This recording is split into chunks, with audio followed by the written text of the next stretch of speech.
My name is Rebecca Patel, editor at Trade Finance Global.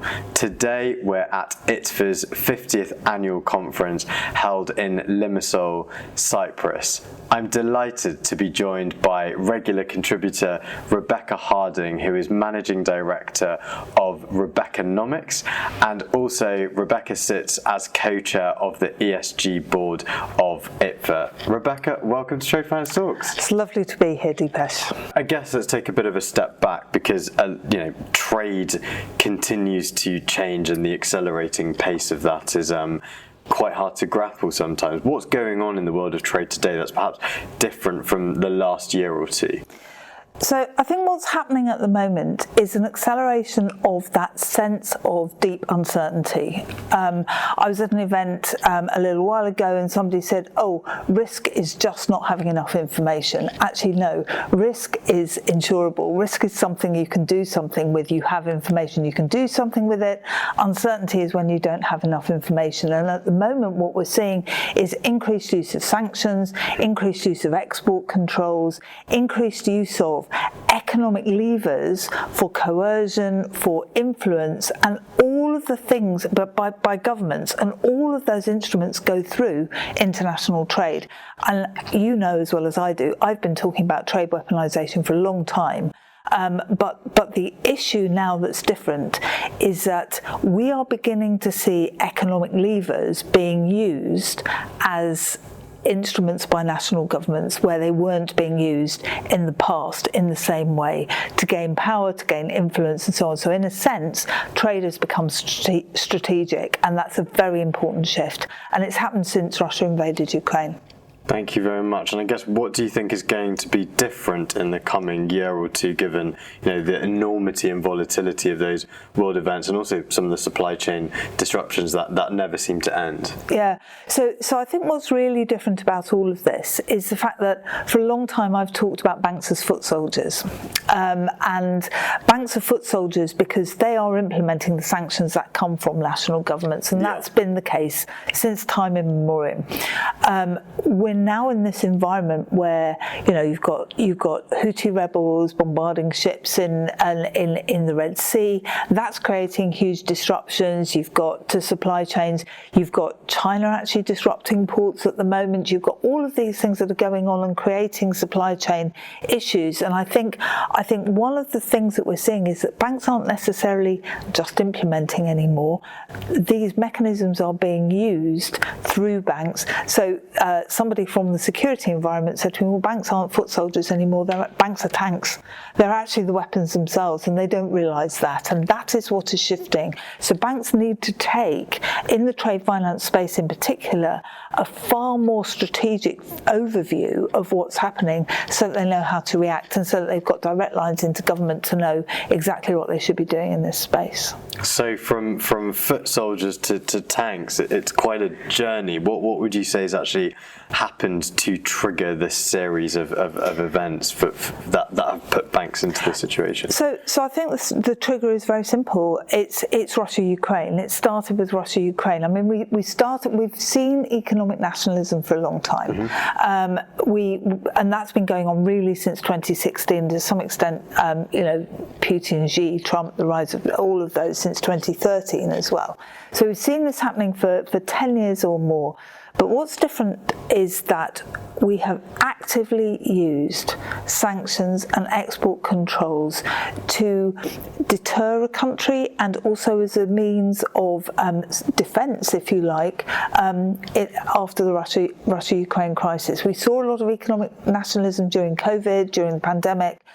The framework was there to do all of this, but because NATO in particular was very scared about launching any type of military event against what was going on, it decided to use economic means instead. Nation members all did that, and it means that economic means are actually more they're actually being used, but they're more violent, if you like. They're being used to coerce a state into and limit access to resources of that state. And it's on a scale that we've just not seen before. So we've had North Korea, we've had Iran, obviously, but now the banks are having to deal with something which has changed so frequently over the last 2 years. So the sanctions environment changes every 6 to 8 weeks, and sometimes more frequently than that. Yeah. And then there's the threat of, a world dividing into two on digital lines, digital finance lines.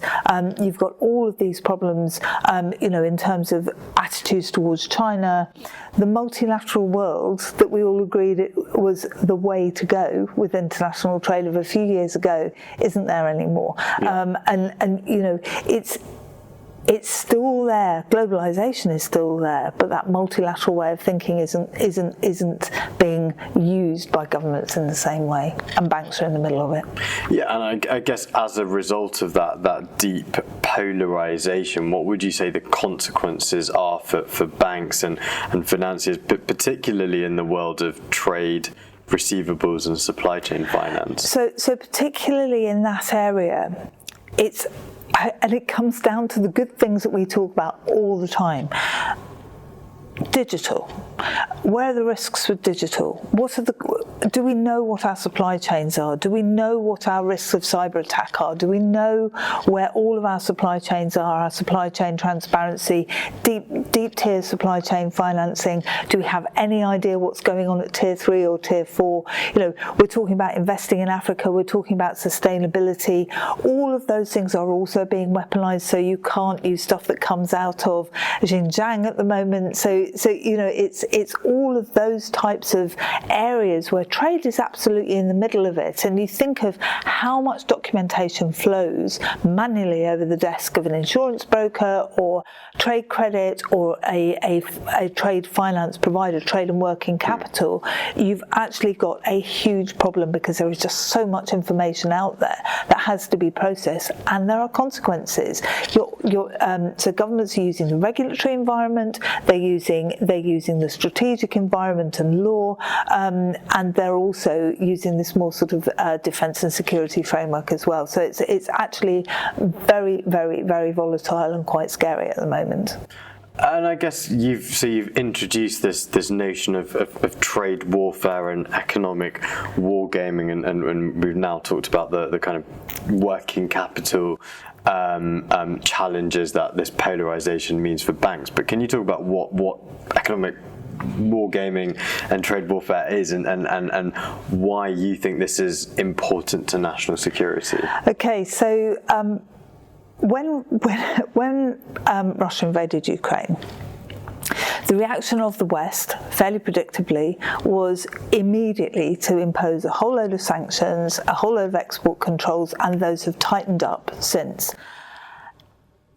Instantaneously, or within a few days of Russia invading Ukraine, by the 28th of February 2022, President Putin had said, our nuclear doctrine says that even economic sanctions and economic measures are an existential threat to Russia. And therefore, any existential threat could trigger a nuclear response. So even economic sanctions were seen as, and obviously some of this was just rhetorical, but were seen as an existential threat to Russia, justifying a nuclear response. So in that moment, economics became war. So even economic measures, which were seen as sort of a bridge between diplomacy and kinetic warfare, economic measures have suddenly become part of the whole war scenario, defence and security. So you've got the future of warfare programs in defence and security actually include economic angles as well now. So it's become a notion that is being played through in defence and security circles. So we do need to start thinking about where we in the industry, because after all it's our industry, we need to think about how we play within all of that. So defence and security for years and years and years have been running war games. I mean, they sit there with boards and they move little soldiers around them and everything and work out what the scenarios are going to be. We need to do that in economics as well. What happens if China suddenly launches a central bank digital currency? What happens if there's a huge climate event that allows ships to sail through the Arctic Circle where Russia has primacy, for example? What happens if there's a huge cyber attack on the digital ports? And how does that affect our own digital trade and our own digital mechanisms and blockchains and so on?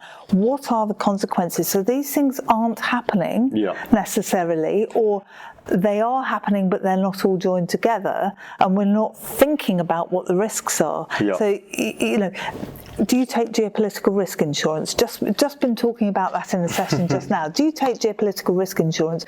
Well, actually, everybody goes, well, we're dealing with geopolitical risk all the time. That's what sanctions and compliance is. So we don't need to deal with all of that. It's more than that. It's using the risks that are out there as a way of thinking about where our priorities are, what we need to do, and what we are as an organisation, and that's strategic. So let's play an economic war game. I'd like you to talk through a scenario, and perhaps you can talk about some of the war games you've had with various people within this community. Okay, so imagine Arctic ice caps are melting.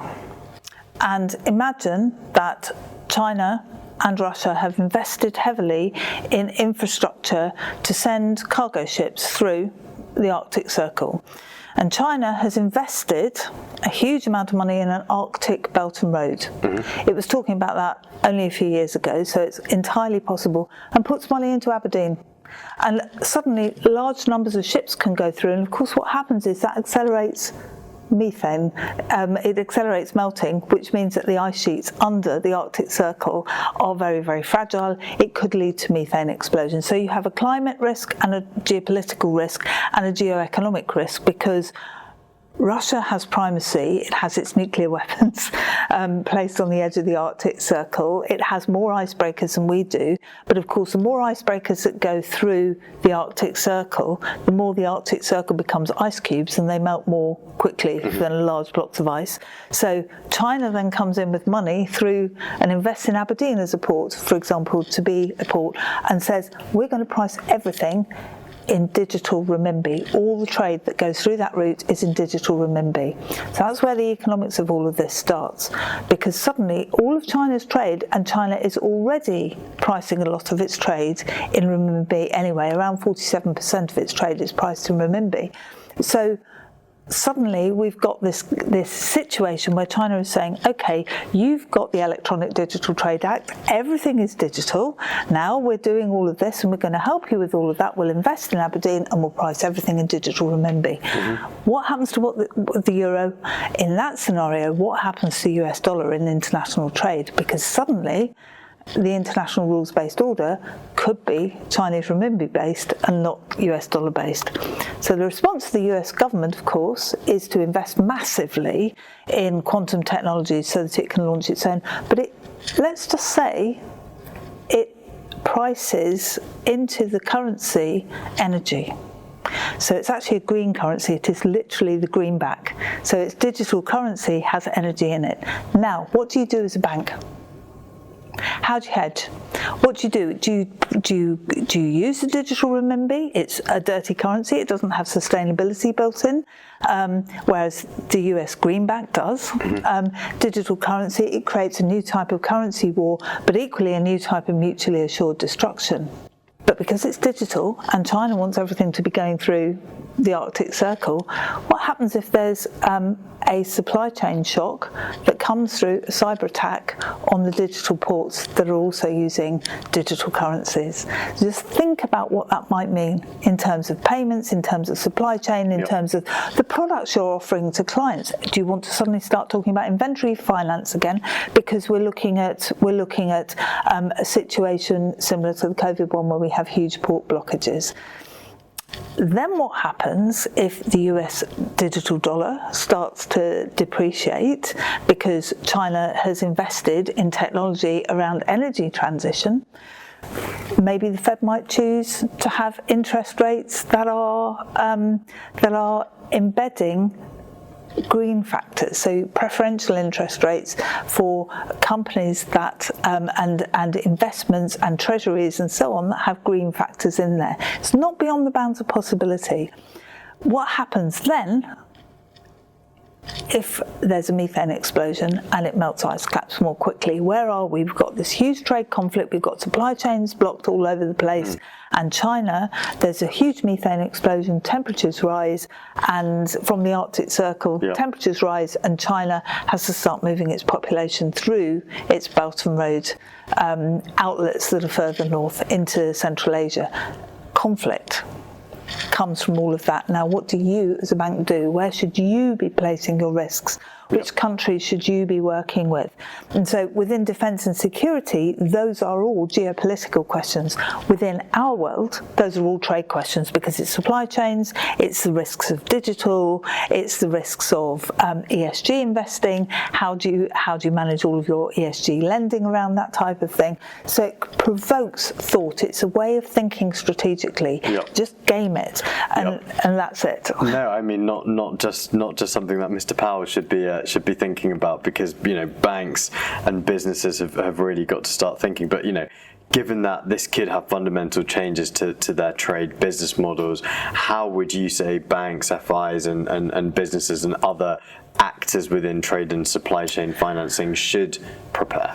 I have been absolutely astonished over the last few times I've run this game. We've asked the audience every single time, how many of you are doing this type of 360 review of all of those economic risks, the existential risks to your business, if suddenly you can't, there's a huge supply chain blockage around all the ports, or there's a currency war. What risk planning are you doing? Do you do scenario modelling in trade? And over 4 events where I've asked that question, not one single audience has had the majority of people put their hands up. I've just had a handful of people. We can't go on like that. You think about what the backdrop to this conference is. Where should we be investing? What should we be doing with digital? What should we be doing with sustainability? Here are the big issues. Now let's think about them strategically. Let's war game them. Let's think about what the worst, in a military sense, let's hope for the best and prepare for the worst, because that way it makes our own industry resilient. Thank you, Rebecca, and very different to the scenario, I think, I recall ICC Beijing with you in 2018, and my goodness, how much things have changed. Huge amount. Huge amount. That was Rebecca Harding, Managing Director at Rebeccanomics and also ITFA ESG Board Co-Chair. Rebecca, thank you for joining us at ITFA Limassol. Thank you very much indeed for the invitation.